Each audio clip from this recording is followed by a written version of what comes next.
যে দোয়াটি পড়ে শরীরে ফুঁক দিলে আপনার ব্যথা ভালো হয়ে যাবে। দোয়াটি হচ্ছে এই, আউযু বিল্লাহি ওয়া কুদরাতিহি মিন শাররি মা আজিদু ওয়া উহাযির।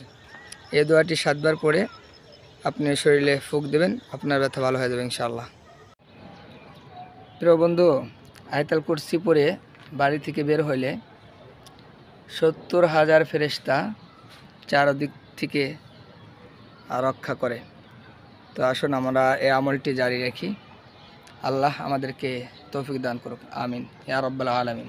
প্রিয় বন্ধু, সূরা ফাতিহা এতই বরকত যা নাজিল হইতে সময় শয়তানও কেঁদেছিল।